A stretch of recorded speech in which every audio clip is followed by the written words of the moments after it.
Olá, seja bem-vinda, seja bem-vindo ao Educação e Tecnologias, um programa do PPGente, o Programa de Pós-Graduação em Educação e Novas Tecnologias da Uninter. E como você já deve saber a essas alturas do campeonato, toda semana eu trago alguém aqui para conversar sobre tecnologia, educação, tecnologia e coisas divertidas, interessantes e bacanas com uma pessoa tão interessante, divertida e bacana quanto os temas que ela aborda. E hoje estou aqui com meu colega cara que trabalha quase na minha diagonal, professor Alceli. E aí, tudo bom, cara? Tudo bem, graças ao grande Deus, grande Pai, tudo bem, tudo tranquilo.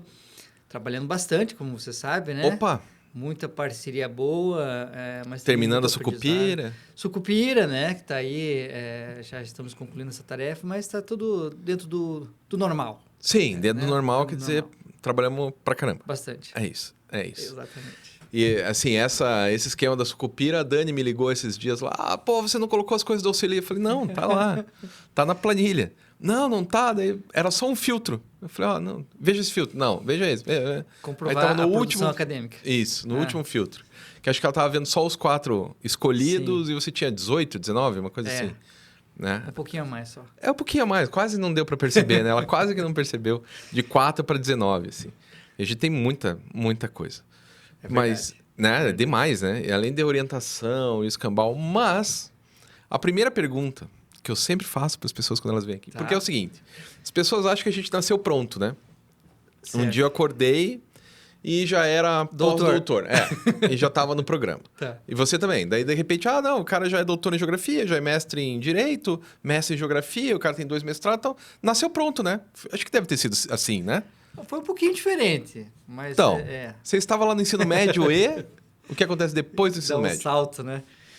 Vamos começar por aí, então, do ensino médio, né? Para a história não se alongar muito, né? Senão não, mas pode se alongar que não é... É história de vida, como diria a professora Joana, cadastrou no Lattes dela como história de vida essa entrevista. Sério. Legal. Uma boa. Bom... o ensino médio eu fiz em Curitiba, eu não nasci em Curitiba, eu nasci em Ponta Grossa, município muito pertinho aqui de Curitiba, 120 quilômetros. Mas vim para cá pequeno, vim para cá ainda com 8, 9 anos, se eu não me engano, isso. E concluí os meus estudos no ensino médio no Colégio Estadual Bento Munhoz da Rocha Neto, fica no bairro do Pilarzinho, próximo à Cruz do Pilarzinho. Próximo à minha casa. Eu tenho que passar por ele cada vez que eu saio. Na hora que você falou Bento Munhoz da Rocha Neto, eu falei, não, pera, daí... Claro, lógico. Meu caminho. E fiz meu estágio docente durante a licenciatura, ainda em Geografia, né, que é a formação que veio depois, já logo vou falar.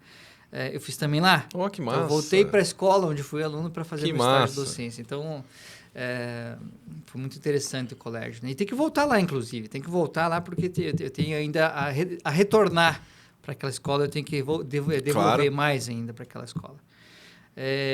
Bom, mas terminando o ensino médio, vem aquela dúvida cruel, né? E aí, o que eu vou fazer agora? Porque hoje eu diria que é mais difícil ainda do que na nossa época. Tempo, sim, né? Sim. Porque hoje o professor David Harvey, que é um geógrafo britânico, ele mesmo diz isso, né? Ele fala assim, olha, eu não queria ser jovem hoje.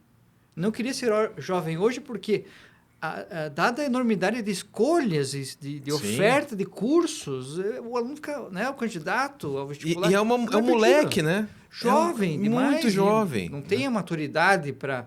Talvez, né? Muitos já chegam preparados, maduros o suficientes, têm uma decisão formada do que querem. Isso é excelente. Mas a grande maioria não é assim. Não tem, né, ali formado o que quer, não construiu ainda, né? E também, essa é uma outra questão importante. Desenhar, né? Conceber um planejamento para uma carreira profissional... Aos 17 anos. Super. Mas tudo bem, vamos supor que a coisa... Não, eu tenho muito claro na minha cabeça o que eu quero. Tá? Com 18 anos. É isso que eu vou fazer, em 4 anos eu vou fazer isso, 5 anos, a depender do curso, 6 anos. Depois eu vou fazer isso, depois eu vou fazer aquilo. Perfeito, ótimo, tranquilo. O interessante é essa pessoa, qualquer um de nós, também estar preparado para a mudança. Pois é. A mudança, porque a tecnologia, nós estamos falando de tecnologia, né? A tecnologia muda. Sim. A tecnologia muda, a sociedade muda. Então... E você também tem que mudar. Tem que se adaptar, né? Provavelmente tem que se adaptar.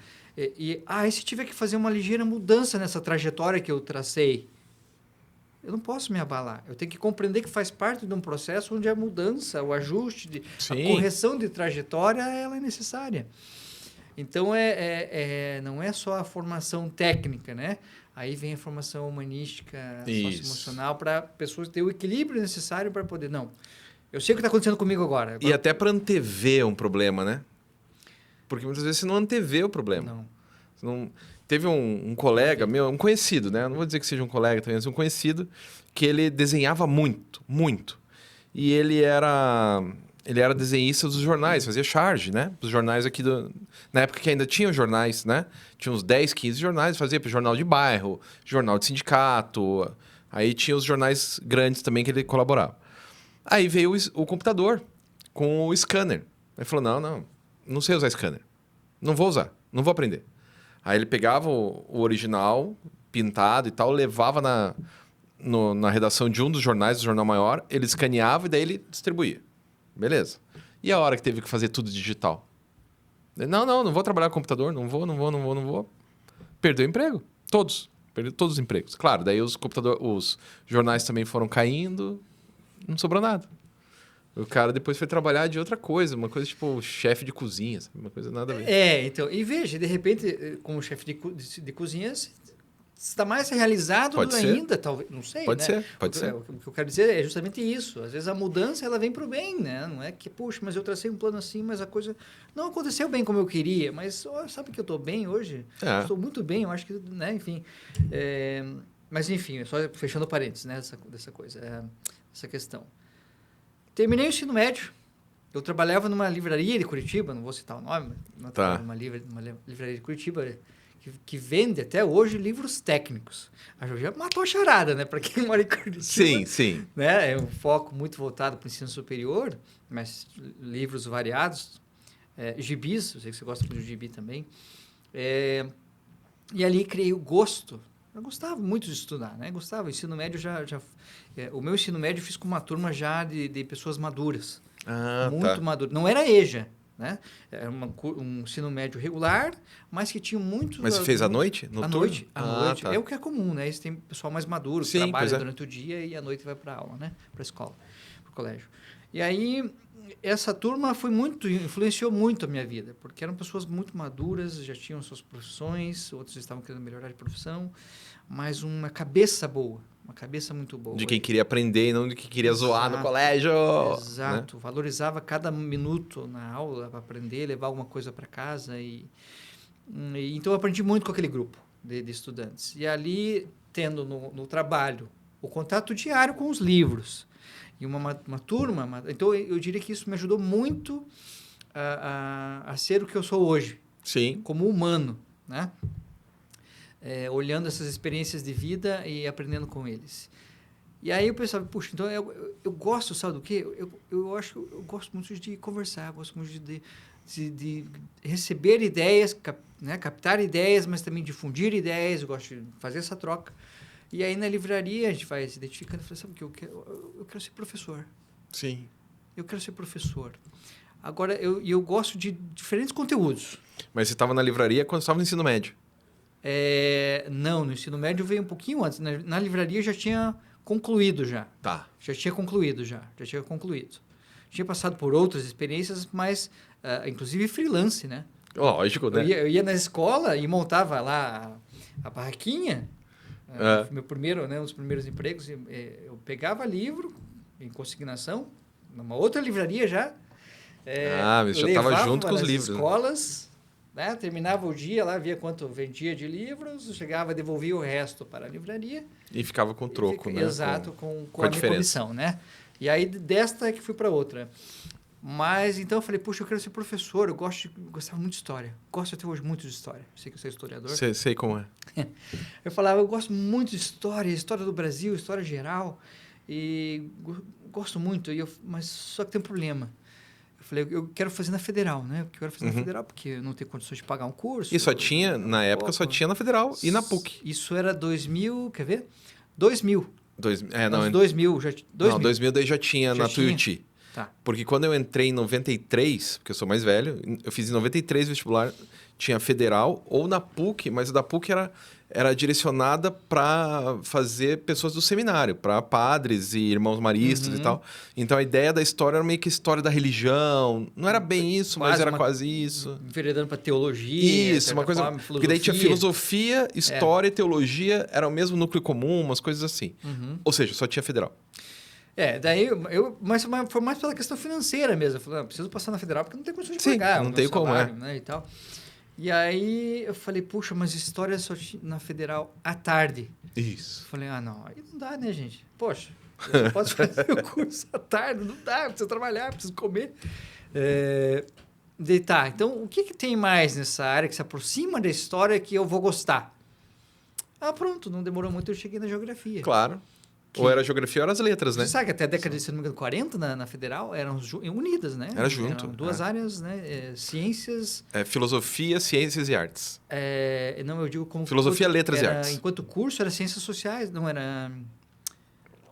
estudos sociais, alguma coisa assim. História e geografia era uma coisa só. É uma coisa só, Daí no final você escolhia para onde você ia, uma coisa assim. Mas não lembro também, não sei, né? Enfim, então são duas áreas que dialogam muito. A relação é muito forte, muito direta, né? E aí decidi. Eu falei, vou me preparar bem. Vou fazer um cursinho. Fiz um cursinho, né? Extensivo, não fiz o ano todo, aqueles 6 meses, aquele pacotão de 6 meses, aqui em Curitiba, na Cândido de Abreu, num cursinho que tinha ali. E aí me preparei, vamos tentar o vestibular na geografia. Geografia amanhã. Geografia amanhã. Noturno. E aí me preparei, aí cheguei, antes de tomar minha decisão, né? Cheguei para o professor de geografia do cursinho. Essa história eu não esqueço, né? Tem histórias que a gente não esquece. Esse professor esquisito, professor de geografia, história, tudo é um pouco esquisito. Tudo errado, assim, tudo né? errado. Alguma coisa de diferente tem. E ele tinha um cabelo esquisito, o pessoal chamava ele de Capitão Caverna, para você ter uma ideia. E o cabelo todo, né? Todo desgrenhado. Pentear e tal, uma cara, né, diferente, mas super gente boa, extremamente didático. E eu cheguei, professor, escuta, eu agora preciso fazer uma pergunta muito séria. Tá? Eu gosto muito da geografia, gosto de história, mas me encontrei na geografia, suas aulas são excelentes. Agora eu preciso saber de uma coisa. Dá para sobreviver com geografia? Ele falou assim, olha, você não vai ficar rico? Mas dá para sobreviver dando aula de geografia, né? Trabalhando com geografia e tal. Eu falei, bom, é só isso que eu precisava saber. E aí, decidido, né? Fiz o vestibular, passei no vestibular, aquela euforia, né? Lembra, na Gazeta que você tinha? Não tem mais isso, né? Eu ainda tenho guardado o recorte, cara. E era lindo, do né? Meu nome. Tinha aquela tarde de distribuição dos jornais, tocava aquela sirene e o jornal voava na rua e todo mundo pegava o jornal para ver se passou, né, no vestibular. E fui lá, tive experiência. Depois fui lá pro trote, fiquei banhado de lama, aquela história toda. Tudo isso. E ali comecei, então, o meu curso de Geografia na Federal, né? Noturno, daí nesse mesmo tempo passei no concurso público na área de Segurança Pública de Curitiba, e aí fiquei no estado, né?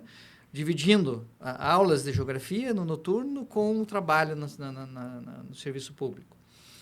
E aí terminei a licenciatura em Geografia, depois com mais um ano a gente completa o bacharelado, né? Era separado. Era separado e você pode complementar horas e ter o bacharelado. Então, que a história não é. A história não era... assim? Tem que fazer. É bacharelado e licenciatura, ninguém te perguntou. E daí, então... E ali era simples, que você fazia dispensa de disciplinas, para fazer bacharelado em Geografia. Você dispensava boa parte da grade curricular da licenciatura e complementava com as horas técnicas do bacharelado.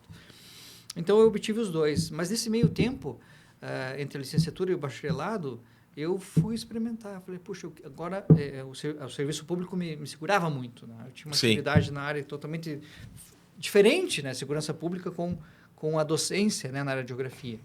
Eu falava, eu preciso... Dar aula. Quero dar aula, não sei como é que eu vou fazer, mas vou fazer. Peço dispensa aqui no setor, trabalho a mais outro horário, dou um jeito. Eu quero dar aula na educação básica. E aí eu fiz o chamado, isso já estamos falando em 2005 para 2006. 2005 para 2006, deu um salto. Né? Então, 2001 vestibular, fiz o curso de Geografia lá no final. 4 anos depois. Vamos trabalhar então? Vamos dar aula de Geografia? Vamos. Como é que eu vou fazer? Eu preciso de alguma coisa que seja flexível, também não dos dois lados, tanto no serviço público como na escola. Eu fiz o PSS. Programa de... Como é que é? Processo Seletivo Simplificado. E ali você pode pegar 5 horas, você pode pegar 10 horas, você pode pegar 15 horas aula. Então, essa flexibilidade foi boa para mim no começo, muito importante. E aí, peguei, comecei assim, realmente poucas horas. Você vai lá no dia, é bem interessante, vai um monte de professor, e a distribuição é feita assim, você geografia, tá. Ó, tem 5 horas aqui nesse colégio, mais 2 naquele outro, mais 8 ali no outro, você quer? Aí você, puxa, não tá legal, eu vou ter que sair de um para daí dar aula no outro. Eu vou gastar mais de carro do que vou ganhar. Mas eu topo, para você gerar o vínculo, né, com a administração. Claro. Aí depois você se organiza, você vai conquistando teu espaço, né? E eu falei, topo. Aí comecei a dar aula na quinta série do ensino fundamental, né? Que é aquela pior turma, né? Dizem que sexta é pior, agora né? Que é 11 anos. Foi essa farda, quinto, mas eu achava... E aí, sabe aquelas turmas... Capeta, assim, né? Capeta. É muita energia. Não, mas não é. Tem uma pimenta a mais ainda, porque tem o quinto ano A, o B, eu dava lá no quinto E. Nossa! Então você imagina aquela turma, né? A escola vai compondo isso, não, isso aqui. Sim. E eu dava lá no quinto E. Aí tinha aquelas figurinhas, né? Carimbadas, que eu já sabia que você ia... Então, você tinha que... a organização do espaço, a geografia sendo aplicada na sala de aula. Não, você vai sentar aqui porque... O fulaninho vai sentar lá. Você senta ali, na minha aula é assim, e vai sentar. Você fica aqui na minha frente. Os mais bagunceirinhos, né? Sim. Você tá aqui na minha frente. Mas tudo bem, sobrevivi, foi uma experiência muito legal, desgastante, porque o professor de educação básica, ele... como a gente costuma dizer, né? Ele gasta muito tempo com crowd control. Isso. É porque é muita energia, né? Muito. A moçada nessa idade... Eu fui dar algumas palestras, assim, e eles nunca foram desrespeitosos nem nada. Mas não ficam quietos. Não consegue ficar quieto. Concentrar, né? Tipo, eu tô falando uma coisa... Eles estão falando daquilo que eu tô falando, então não tá sendo desrespeito, porque afinal, né? Ele tá prestando atenção no que eu tô falando, mas ele tem que falar pro amiguinho, que tem que falar pro outro, que daí... Pronto. Aí vira uma zona. Aí, então, você gasta alguns minutos da aula com isso. Tipo uns 45. E aí você consegue, né, ministrar algum conteúdo depois. Mas foi uma experiência muito bacana. Levava muito trabalho para casa, prova para corrigir, Sim. aula para preparar e tal, né? Mas foi uma experiência muito bacana. Isso eu trabalhava à tarde, né? Algumas aulinhas à tarde, né, ali nas séries iniciais, né? Depois, né, quinto, sexto ano, e sétimo ano, beleza, ótimo, isso à tarde. E à noite, eu ia para... Isso no município de Pinhais. Uhum. Eu trabalhava em Curitiba, ia para Pinhais dar aula à tarde, e à noite eu ia para Piraquara. Puta, é do outro lado. Para dar aulas no EJA e no ensino médio. Mas que também foi uma experiência... Mas o EJA é sensacional para dar aula, né? Fantástico. Sensacional. Aquela turminha que eu falei há pouco lá, que eu tive aula no ensino médio, é a mesma característica, assim, e muita gente que vai realmente para aprender e se autodesenvolver, né? Foi uma experiência maravilhosa. Mas foi nesse ano de 2006, que eu falei, é isso que eu quero. É isso. É para lá que eu tô indo. E aí, sabe o que eu fiz?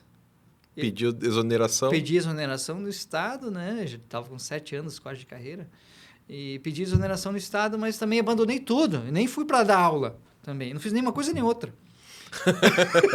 Tipo, vou tirar um ano sabático de... Eu falei, sabe o que eu vou fazer? Aí eu já era solteiro ainda, né? Claro, que é bem mais fácil, né? A mobilidade maior, né? Aí eu falei, então eu vou fazer tudo ao mesmo tempo. Eu vou fazer minha cidadania italiana, meu avô era italiano, né? E eu vou fazer... Porque aqui no Brasil estava demorando muito, no consulado de Curitiba, então péssimo. Não sei como é que está agora, mas era péssimo. Eu falei, eu vou fazer direto na Itália a cidadania. Então eu vou fazer a cidadania na Itália e já vou fazer o meu mestrado... Na Itália. Em geografia na Itália. Pesquisei lá, na época, a Universidade de Roma, né? La Sapienza. E vi um curso bacana lá na área ainda de estudos geopolíticos, geoestratégicos, na área de segurança. Tinha um pezinho na segurança pública, claro, né? Mas o território, a geografia, então vai ser por aqui e tal. Mas acabei não indo para Roma, daí fui para Milão. Fui para Milão, a região metropolitana de Milão, inicialmente, com a licença de 2 anos sem investimentos. Não pedi exoneração imediatamente. Tá, porque claro. A licença Claro, sem né? investimentos por 2 anos. E aí fui para a Itália, mas assim, com toda a reserva que pude acumular, né? Não nasci em berço de ouro, como diz, né? Então... Não nasci herdeiro, né? Então, aí unir tudo, o dinheiro da docência naquele último ano, mais o que eu trabalhei no serviço público, e aí vende... O bom é que daí o euro não estava tão caro, né? E era uma fase era boa. Mais fácil. O real era valorizado, né? E sim, deu certo. Aí vendi o papagaio, vendi tudo, né? O cachorro, então, e fui. No começo foi bem difícil, né? Os primeiros meses, tudo, sem a cidadania ainda. Então, depois do 5º mês, ali, a coisa começou a melhorar na Itália. E aí, comecei a trabalhar de uma coisa aqui, outra ali. Inclusive, trabalhei, no finalzinho, nos últimos 6 meses, na indústria metal-mecânica na Itália. Olha! Na região de Lecco, periferia de Milão, né? Uma cidadezinha da região metropolitana de Milão, Lecco. De Lecco, você pega um trenzinho e vai parar em Como. Tem o lago, né? O Lago Como, Então, foi uma experiência, assim, de vida, de geografia também, né? De cultura, muito rica, assim, de conhecer outras gentes, outras pessoas, né? Outras culturas, E foi muito legal. Mas eu sabia, eu estava sempre com aquela coisa, não, qual é o planejamento mesmo? O que eu desenhei lá atrás? O que eu concebi lá na prancheta mesmo? Não, eu vim aqui fazer um mestrado, não vim aqui para ser operário da indústria metalmecânica. Claro. Mas ainda assim foi legal, porque até na indústria metalmecânica eu peguei lá, chamam de capolinha. É o chefe da linha de produção. Capo é chefe, né? Ah, tá, entendi. Capolinha é o chefe da linha de produção. Eu comandava uma linha de produção lá com 25, 30 colaboradores, né? Falei, puxa, tá legal essa experiência aqui, mas não é aqui que eu quero ficar. Sim. Vamos voltar para o eixo de novo? Vamos, tá, beleza. Então, 1 ano e meio de Itália. Eu falei, vamos então perseguir o mestrado? Vamos. Isso eu já tinha ido até a Universidade de Estudos de Milão, levei toda a minha documentação, né? Todo pomposo, né? Todo bonitão, cheguei lá com a documentação da Federal do Paraná, né? Licenciatura, bacharelado, 5 anos de estudo pela Federal do Paraná. Aí um funcionário da Universidade Italiana olhou minha documentação e ali já me deu o parecer. Não vai rolar. Olha, pela documentação que você está me apresentando aqui, ela é equiparável à nossa licenciatura trienal aqui, a Laurea Triennale. É uma graduação de 3 anos. Ou seja, para você entrar no mestrado, você vai ter que fazer mais 2 anos da Laurea Especialística. Faz uma graduação de 3 anos, depois uma especialização de 2 anos. Para daí estar apto a concorrer no mestrado. Eu falei, puxa vida, gente, eu só tenho uma vida, né? Não tenho tanto tempo assim. Claro. Me desencantei com a Universidade Italiana, assim, né? A Universidade de Milão. E aí eu falei, então preciso corrigir o rumo, por isso que eu falei lá no comecinho. Vamos corrigir a trajetória. O planejamento é o mesmo, mas a gente precisa fazer um ajuste aqui. Então, o sonho de fazer o mestrado na Itália não ia se consolidar, não ia se realizar. Mas vamos fazer o mestrado. Agora vamos para onde? Estava com a cidadania já na mão, cidadania italiana. Então, a Europa se abre. Sim, claro. Ainda não tinha, né, o Brexit. Então, ainda o Reino Unido fazia parte, né? O inglês é mais fácil do que o alemão. Já tinha algum conhecimento de inglês, né? Já falava um pouquinho. Vamos para Londres, Inglaterra. E aí, de novo, a mesma história, né? Aprender um novo idioma, passar a mesma dificuldade para depois se adaptar e daí estar apto, de repente, a concorrer. Eu digo assim, então a gente está dando um salto, né? Quando eu falo que eu senti uma dificuldade numa língua, é sentir na pele, realmente. Sim, não consegui comer, às vezes. Pedir algo para comer. Eu quero comer isso. No começo todo mundo fala, this. Não sabe perguntar, né? Quanto é isso, quanto é aquilo. Não, eu quero só isso é um pedaço. Então, o vocabulário vai aumentando, né? Vai melhorando. Ou você vai pegar um ônibus. Aí, de repente, uma criança dentro do ônibus abre a boca para falar com você. Você não sabe nem falar com uma criança que domina o idioma muito melhor que você. Claro. Mas você é adulto, você é um professor. Formado pela Universidade Federal do Paraná. Você não sabe falar a língua local. Sim. Então, por isso que esse salto a gente está dando, né? Então, mas é muito interessante. E aí, adaptado já na Inglaterra, em Londres, também morei na periferia, na região metropolitana de Londres, né? A Grande Londres, depois mais em Londres mesmo. 1 ano e pouquinho já na Inglaterra, namorava lá com uma inglesa, uma pessoa que me ajudou muito, tenho um carinho enorme por ela, me ajudou realmente muito. E o inglês já estava bom. o inglês estava razoável, estava me sentindo seguro. Eu falei, vamos à universidade inglesa para ver o que eles vão dizer do meu documento, né? Do federal, do meu histórico. Como é que já tinha tomado uma bordoada antes, já tá tudo bem. Estavam preparados, escovado, né? E preparado. Cheguei e aí me surpreendi que na Inglaterra não funciona assim. Você não vai na universidade e você dá o documento e alguém analisa para você. Lá tem uma agência central chamada UK, né? Sim. United Kingdom, NARIC, NARIC. E você submete online essa documentação, tudo, histórico, diploma, e eles analisam e te dão um parecer. Algum dia... Não demorou muito, acho que coisa de menos de um mês, 20 e poucos dias, vem lá o parecer, e aí o que me interessava, né? Essa graduação comparable to, né? A minha do Brasil, ou seja, é comparável, a graduação deles ali funciona. É igual a nossa aqui do Brasil, ou seja, eu já posso ir direto para o mestrado, fazer o processo seletivo para o mestrado, não preciso fazer nenhuma adaptação, nem carga horária, nem laura especialística, nada.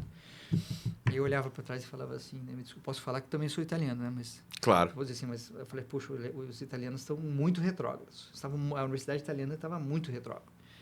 Perde aluno, assim, porque você fala, poxa, qual que é a diferença para uma universidade inglesa, para uma italiana, para não reconhecer um título de uma universidade que é a federal, né? Claro, claro. Então eu falava, puxa, mas tudo bem, foi até bom. Por isso que eu falo, foi ótimo não ter dado certo lá, porque aí deu certo. Você aprendeu mais um idioma. Aprendi de um outro país, fui conhecer, né? E aí aí, estando com esse documento em mãos, você pode submeter o teu processo seletivo. Você pode, e aí fui em 2 universidades inglesas. Fui no King's College, que apesar de ter o nome college, ele é uma universidade. Sim, claro. Entre as 12 federais da Universidade Federal de Londres. E a Queen Mary University, que também é entre as 12 federais, é uma das universidades federais, tá? Da grande rede de universidades federais de Londres, no leste de Londres. Eu gosto de falar que é leste de Londres, porque é justamente ali a região... Dos metalúrgicos, né? Agora é mais coração financeiro, né? Ali tá. O Gherkin está lá, aquele prédio bonitão, né? Mas ele ficou conhecido na região de leste de Londres, porque lá é onde atuava o Jack. Aquele.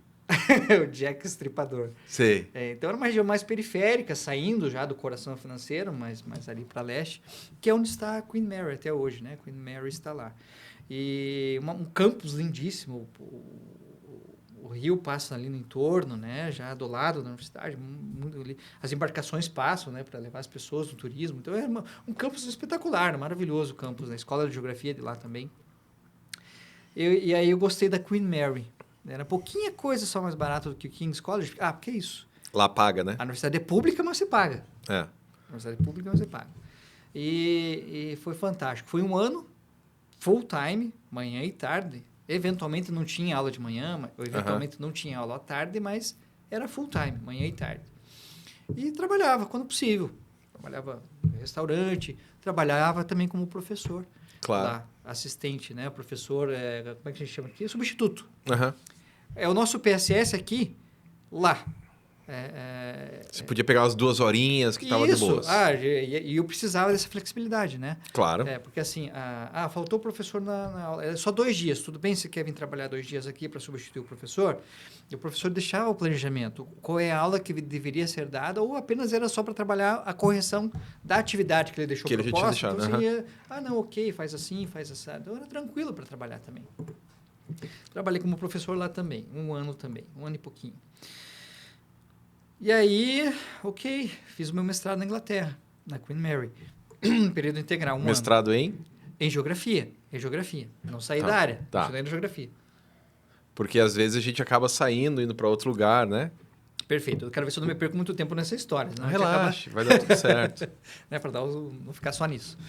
Aí, isso já estava indo para 4, eu terminei o mestrado na Queen Mary, eu já estava indo de 3 anos e meio para 4 já. 5 anos. Na Europa. Quando eu terminei, na Europa, isso, 3 anos, 1 ano e meio na Inglaterra, na Itália, 3 anos e meio em Londres, eu já estava indo para 5 anos depois que terminei o mestrado em novembro de 2011, eu estava com 5 anos de Europa. Eu pensei comigo assim, e agora? Será que eu vou para um doutorado aqui? Ou volto pro país, Se pro eu Brasil? ficar num doutorado aqui, eu não volto para o Brasil mais. É. É muito seguro que eu não voltaria mais para o Brasil. E minha família é aqui, meu pai, minha mãe, meu irmão, todo mundo aqui. Mas e se eu voltar? Se eu voltar ao Brasil, será que a carreira pode ser melhor? A perspectiva de futuro é melhor? Ou eu vou ficar competindo aqui num mercado que é bem mais competitivo que o nosso, que é a Inglaterra, né? Londres, para você conseguir uma vaga como professor, é muito mais difícil. Muito mais difícil. Então, eu falava assim, mas e se eu voltar com um canudo aqui da Queen Mary para lá? Será que eu tenho potencial para me colocar bem no mercado brasileiro? Eu pensava comigo, acho que sim. Então, é isso que eu vou fazer. Mas antes de fazer isso, eu preciso garantir minha vaga para voltar para cá. Garantido, claro, né? Não claro. vou voltar, daí eu vou pesquisar o que eu vou fazer. Não. E a sua reserva de dinheiro vai acabando, né? Então, aí entrei em contato com professores, e essa é uma sacada, né? Quer fazer doutorado? Quer fazer mestrado? Você precisa saber, para além da instituição que você vai escolher... Tem que conhecer os professores, né? Quem vai ser o seu orientador? É lógico. Claro, as disciplinas do curso, mas quem será o seu mentor? Quem será o seu orientador? Ela é a figura-chave a nível de mestrado e doutorado. E aí entrei em contato com minha professora, Olga Firkowski. Eu já não está mais na federal, né, graduação, só estou no programa de pós, estrito senso.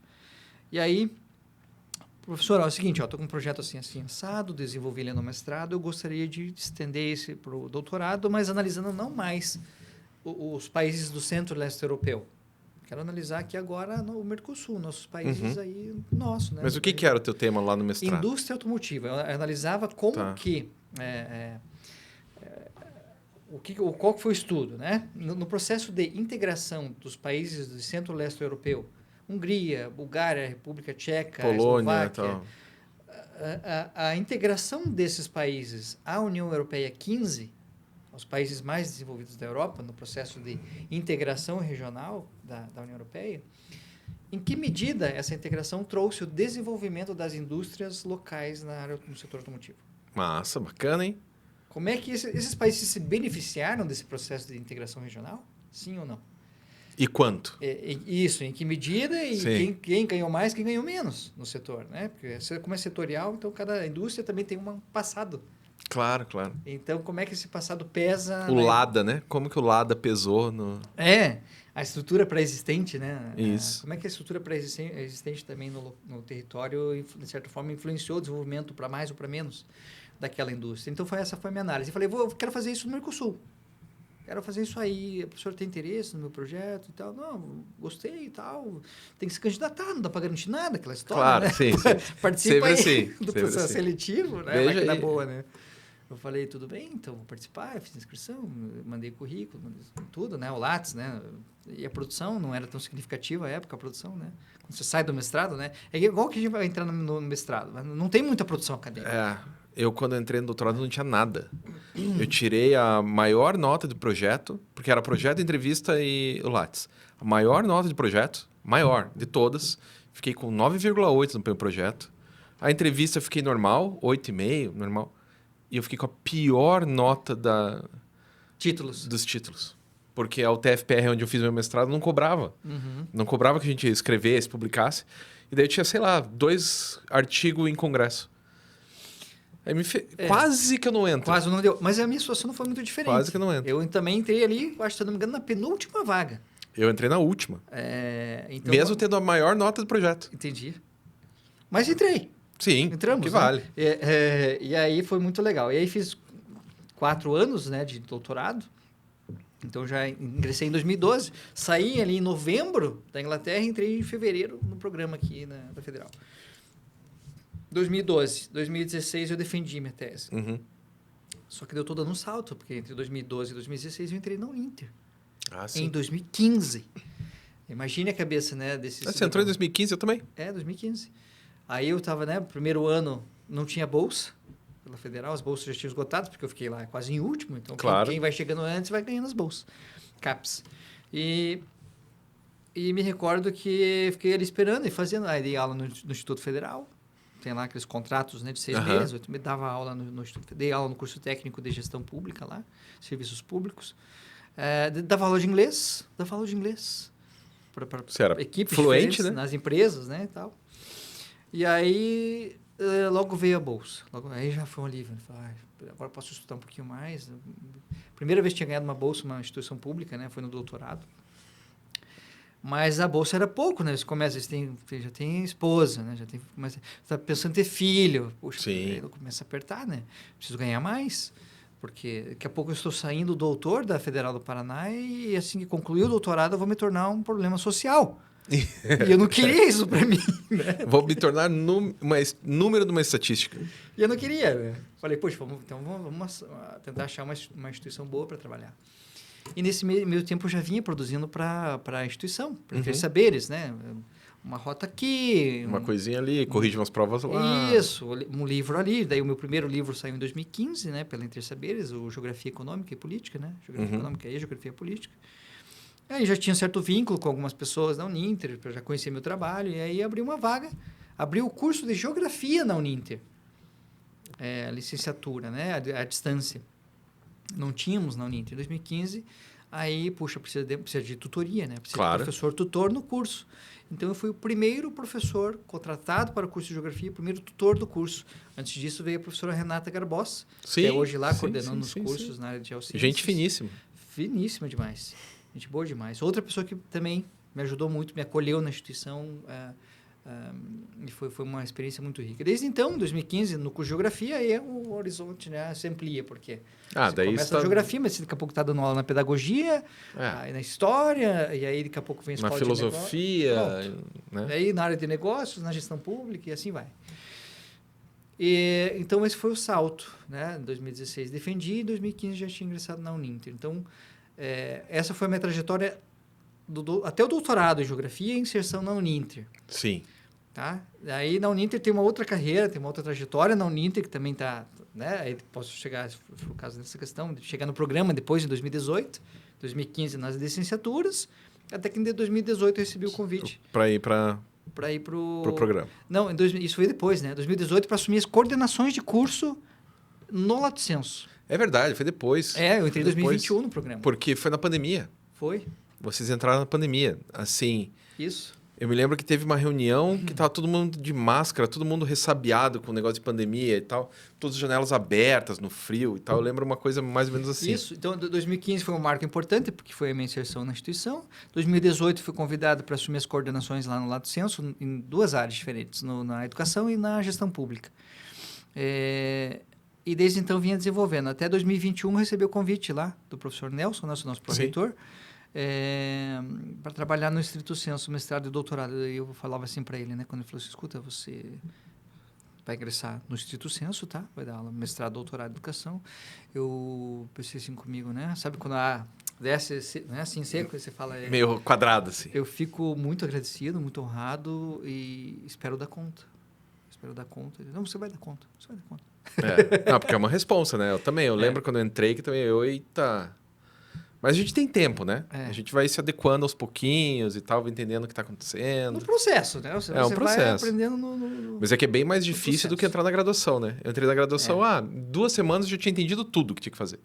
Você entra e dá aula, pronto, fechou. E é difícil também pela pressão por produção, né? Isso, essa questão da produção... Que pega muito isso, né? Aonde que eu vou publicar? O que eu posso publicar? Com quem? Até isso. Até pegar as manhas... Como é que eu faço um artigo que seja aprovado? Demora, né? Daí, assim, 2 anos para a revista aprovar. 2 anos, às vezes, para a revista negar. Então, você fica 2 anos com o artigo parado. Ah, não, a gente não quer, não. Nem queremos. Tem muito disso, né? De você receber alguns nãos também e saber como lidar com os nãos, né? A maioria não, produção. A maioria, né? Sobretudo quando a gente busca os estratos mais altos, né? A1, A2. Mas aí, de novo, uma necessidade de correção de trajetória, de novo. Porque, veja, eu sou formado em Geografia, já disse, e eu vou pensar em trabalhar no programa de Geografia, vou ser professor numa universidade, no curso de Geografia. Claro. De repente, me deparo com o cenário de que estava coordenando cursos no Lato Sensu, em 2 áreas de educação, grande área de educação e gestão pública, e vou trabalhar no programa de educação. Que é outra coisa, tem as suas especificidades também que demora para entender. Exato. Então, não basta só falar de Geografia. Geografia é um recorte mais específico. Como é que isso encaixa no discurso mais amplo, que é o da educação? Daí você tem que estudar o Vygotsky, daí tem que estudar o Paulo Freire. Teorias pedagógicas e tudo, né? E aí... Mas eu falava, não, mas eu posso ter um espaço aqui. a partir do olhar da geografia, eu posso ter um espaço, porque na nossa instituição, no programa, nós temos professores que são pedagogos. Sim. A professora Joana Romanovski, a professora Glaucia, a professora Desirê. Então, nós temos já esse recurso dentro de casa. Então, eu não preciso fazer esse discurso. Eu tenho que fazer o meu discurso, o discurso da minha formação, né, diária. Daí nós temos um historiador, nós temos 2 historiadores, o professor André Cavazzani, o professor Jefferson Ferro, que é da área de linguagens, o professor Luciano, da área tecnológica, né, engenharias. Exatas. O Luiz da filosofia. O Luiz da filosofia, eu falei, e a minha coisa é mais terra, mais Isso, chão. Claro. Né? Eu falei, e aí em 2017, um pouquinho antes de ter assumido as coordenações, eu fui convidado para escrever um livro chamado Cidades Educadoras. A professora Dinamara lá, diretora da escola de educação, da ESEL, né, agora, me chamou, escuta, você não gostaria de escrever um livro para a disciplina de Cidades Educadoras? Eu disse comigo, 2017, Cidades Educadoras... Deixa eu dar uma olhadinha na ementa aqui. Só para ver o que é. Eu sei, eu tenho certeza que eu sei, mas eu quero dar uma olhada. O referencial, né, obrigatório, né, e na leitura complementar, e deixa eu pensar um pouquinho, amanhã eu trago uma resposta, pode ser? Pode. Pensei, não, acho que dá. Vou escrever esse livro, mas posso escrever também com uma outra pessoa, para não ser um olhar só geográfico. Eu também posso chamar uma outra profissional de uma outra área, que seria um arquiteto urbanista, para falarmos de cidade e educação? Pode. Então, beleza. Eu escrevi com a professora Helena Brandenburg, que é também formada pela Federal, em arquitetura e urbanismo, e o livro saiu em 2017. Comecei a produção em 2017 e foi publicado em 2018. E ali foi um turning point. Sim, foi uma virada para a educação, no modo geral, né? Então, por isso que eu falei da correção de trajetória. Mas a coisa não vai cair, a ficha não cai na hora. Não, mas é legal como no meu caso foi um artigo que eu falei, cara, mas isso aqui dá um livro. Esse livro deu uma proposta de pesquisa, um programa de pesquisa que aí você vai indo, né? O impacto, né? Que isso gera, né? A gente estava falando de Sucupira, né? O 3. Sim. Como é que o impacto daquela produção, né? Como é que ela vai impactar aquela produção?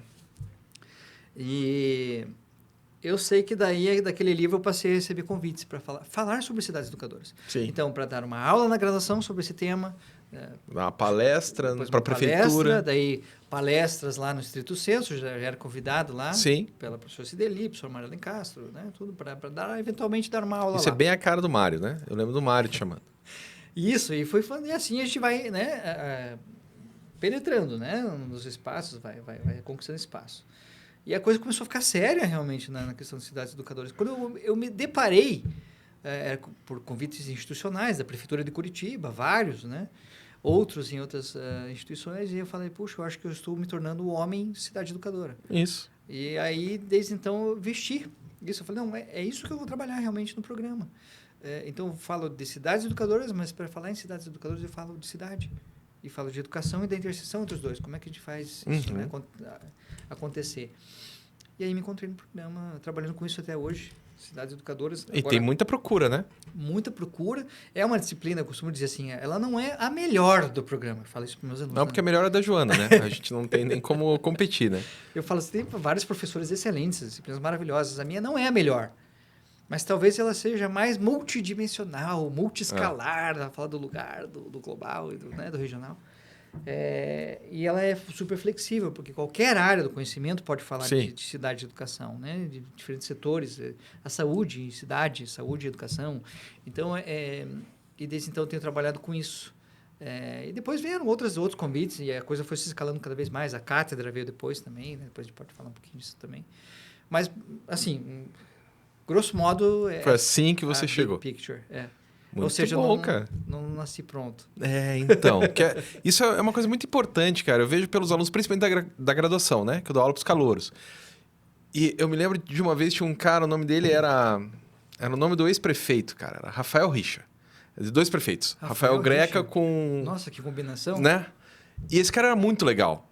E ele tinha uma origem humilde e tal. E eu comecei a dar aula e falando. Ele falou, não, professor, mas eu nunca vou dar conta. Eu falei, como assim? 3 meses de curso no direito. Como que você não vai dar conta, cara? Não, eu nunca vou saber o que você sabe. Eu falei, cara, mas eu tô nessa desde 1993, cara. 94, quando eu entrei na faculdade. Desde 1994, olha quanto tempo já passou. Dele, eu não tinha pensado nisso. E daí eu me liguei que às vezes as pessoas não não vem a trajetória, só vem o ponto final lá, que o cara tá aqui dando aula.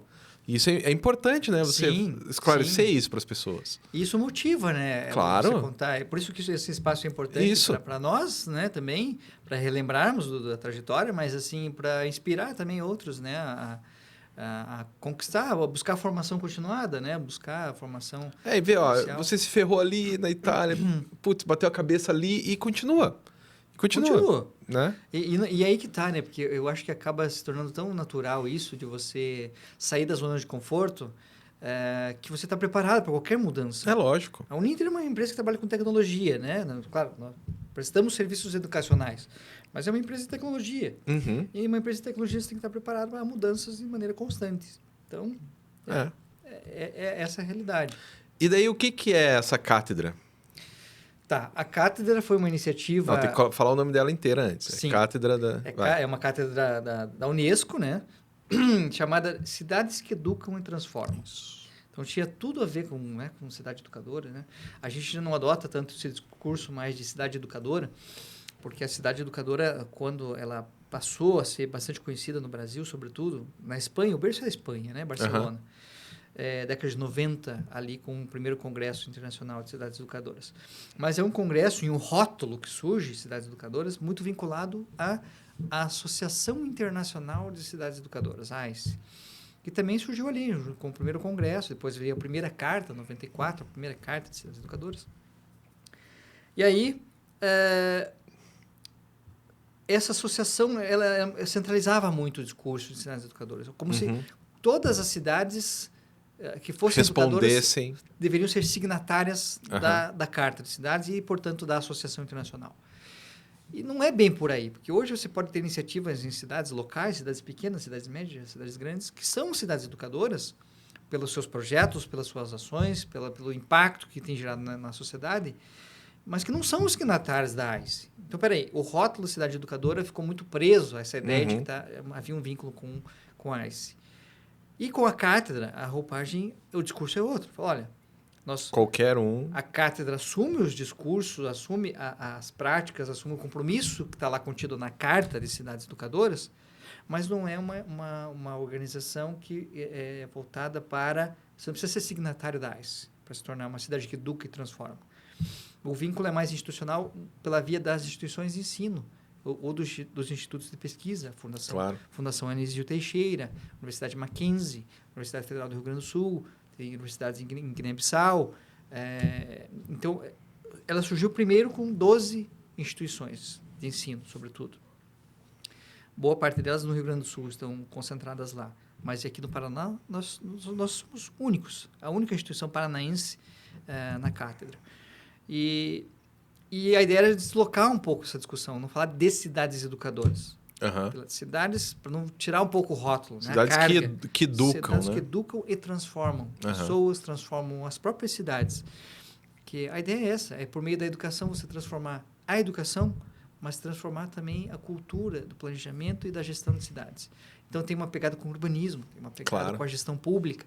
Então não é só uma discussão da educação, ela tem uma discussão de pensar o território, pensar a cidade, pensar o planejamento. Né? Pensar o porquê que é assim e o que pode ser feito para melhorar. Né? E como que os movimentos sociais podem se inserir nessa discussão de maneira de gestão democrática de cidades. Né? A população pode ter voz na transformação do espaço da cidade. Então, é uma união, né? De pensar a gestão da educação e a gestão municipal.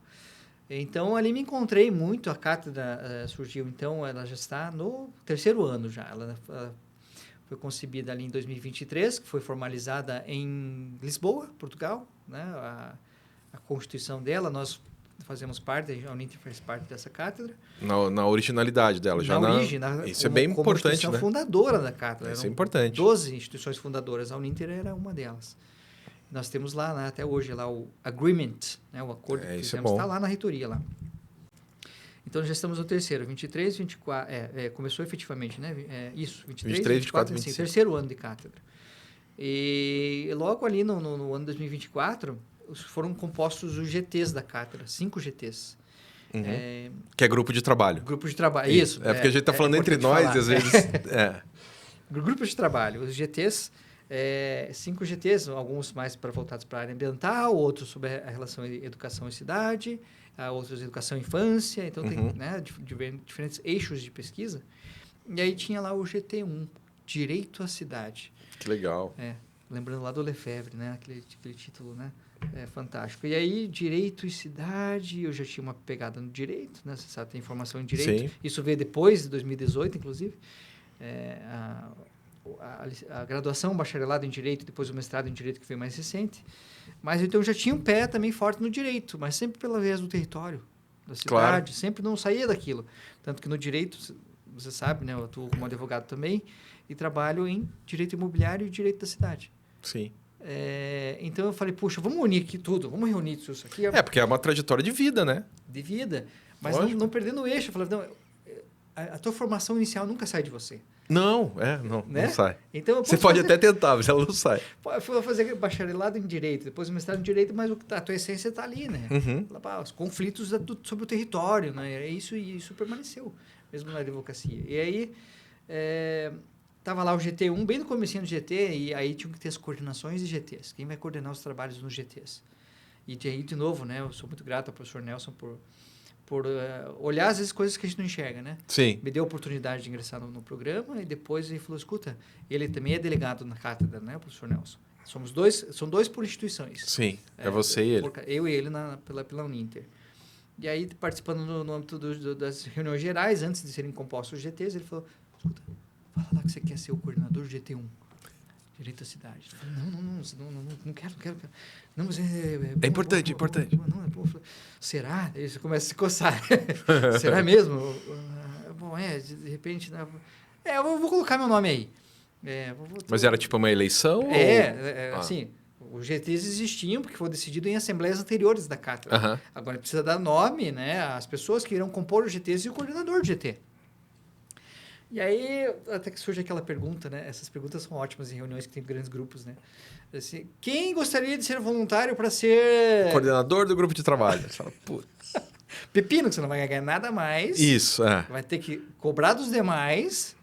Você toma pressão de baixo, pressão de cima e não ganha nada mais. E aí eu falei, já falei que já ia fazer, né? Eu falei, eu vou colocar meu nome. Daí assim, aquela cri, né? O grilo, né? Aí eu falei, não, eu gostaria muito. Mais alguém gostaria? Não. Mais ou menos por aí. Então, por unanimidade. Então, né, previamente fica, né, designado um tal nome e tal, até que de repente fica assim, GT1 fulano, Beltrano, e aí fiquei no GT1, coordenando GT1 Direito à Cidade na cátedra. E desde então estou lá coordenando GT1, Direito à Cidade, e nessa mesma discussão de falar de gestão de cidades, de educação, gestão da educação. E aí até tentei me desvencilhar um pouquinho. Chegou em 2024 para 2025, naquela avaliação, olha, então produzimos tudo. Teve o seminário, né? Nós temos os seminários internacionais da cátedra, todo ano acontece ali no final. E daí você que tem que organizar o seu GT. No âmbito do GT1, daí a gente tem lá uma equipe, daí nós vamos apresentar no seminário, né? O GT vai, o GT2 também vai, todos os GTs vão. E aí fizemos aquele apanhado, o relatório, né? De produção, o que fizemos de evento, o que tivemos de publicação e tal. E aí eu falei, puxa, agora acho que é o momento de falar que eu acho que é necessário uma rotatividade no GT para também, né? Oxigenar. Ou novas ideias, e todo mundo tem que passar, legal. Não. Você está bem, eu fiz uma votação, o meu voto é para que você fique. Aí você... Eu acompanho o relator, e aí não demorou muito, eu falei, então tá bom, já vi que vou ter que ficar por aqui mais 2 anos. Que a cátedra, em tese, se encerra em 2026, né? 23, 24, 25, 26, 4 anos. E ali, ela tende a ficar, mas inicialmente 4 anos, né? Na cátedra. E estamos ali ativos. Muito bom, muito bom. E assim, e os teus alunos daí, quando as pessoas vão te procurar lá no programa, elas vão meio que da geografia ou da cidade, algo assim. O que de mais legal os teus alunos estão produzindo, assim? Bom, Peixe, essa pergunta é muito boa. Porque a coisa é muito variada. Opa! Muito variada. Eu falei multiescalar, multidimensional. Então, nós já tivemos de tudo ali já. Comigo já aconteceu de tudo. Eu já peguei pedagogos raiz. Sim. Eu quero falar de currículo. Puxa vida, me traz um desafio, porque eu preciso também analisar. Não sou um estudioso do currículo, mas eu preciso saber o suficiente sobre o currículo. Claro, para poder orientar, né? Te ajudar e ali te trazer a discussão para o grupo de pesquisa. Pode falar Sim. do currículo, mas não pode perder aqui o eixo O norte, de discussão, né? do grupo de pesquisa e da linha de pesquisa do programa, né? Então, ok, beleza. Então, a gente tem trabalhado assim. Aí, então, chega, você faz um estudo e fala currículo e cidade. Claro, Ok, então vamos fazer a claro. relação. Mas, de repente, chega profissionais da área de negócios. Aí quer falar sobre... até aí fica razoável, foi até bom. Por exemplo, a professora Mariana Gonçalves, Frajuca. Professora da área de negócios, queria trabalhar com uma sequência didática de aprendizagem. Ah, não, mas daí tá... Tranquilo, mas tá bom. São frentes diferentes. Sim, sim. Sabe aqueles... Eu já ouvi isso uma vez, né? Aqueles cientistas da antiguidade, né? Que o cara sabia desde borboletas... O humanista, né? Né? Até mudanças climáticas globais. Né? Isso. Sabia, meio generalista, assim, né? E acontece casos... Por exemplo, agora tem profissionais da área do direito Sim. que vêm, né? Porque quer desenvolver um software para ajudar outros profissionais de direito a se capacitarem. Eu tô orientando o cara da medicina. Pense. Então, imagina.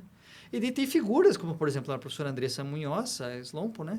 Que quer trabalhar com o protagonismo das crianças nas cidades. Dar voz às crianças na gestão de cidades. Como que elas podem ter voz para dizer, olha, eu gostaria que a minha cidade fosse assim, não assado. Eu gostaria que, em vez de ter aqui um terminal de ônibus, eu gostaria que fosse outra coisa. Um outro uso naquele espaço público. E escutar a criança, ver o que ela tem a dizer. Então, é uma gestão democrática a partir do olhar dos pequenos, né, dos bambinos. E tem toda uma literatura voltada para isso.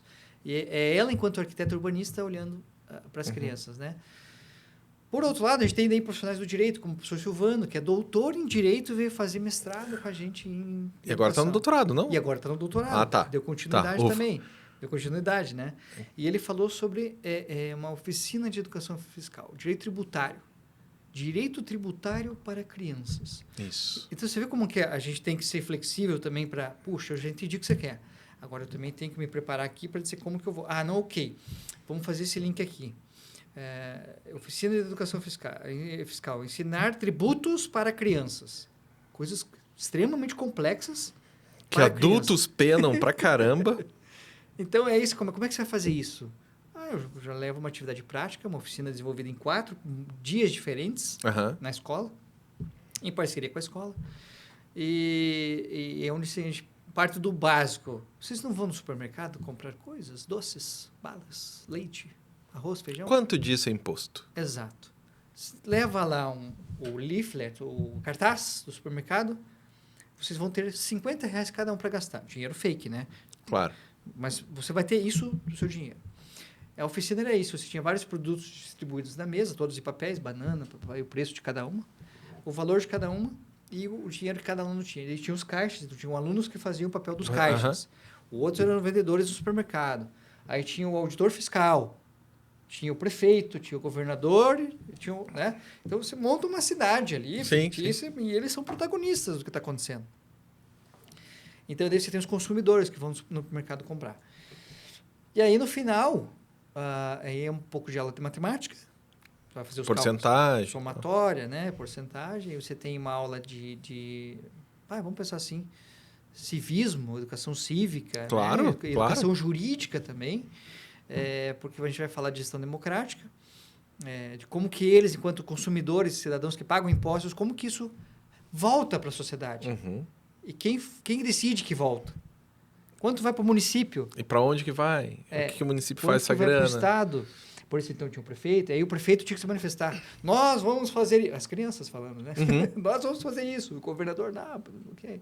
Aí o auditor fiscal conferindo, está tudo certo, né? A tributação, pagamento de imposto.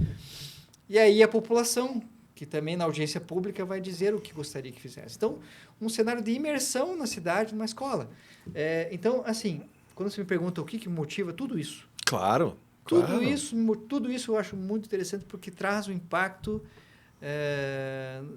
talvez não no curto prazo, mas no médio ou longo prazo a gente sabe que isso vai impactar na formação dessas crianças. E para nós, como professores, não tem monotonia e a gente está sendo desafiado todo dia.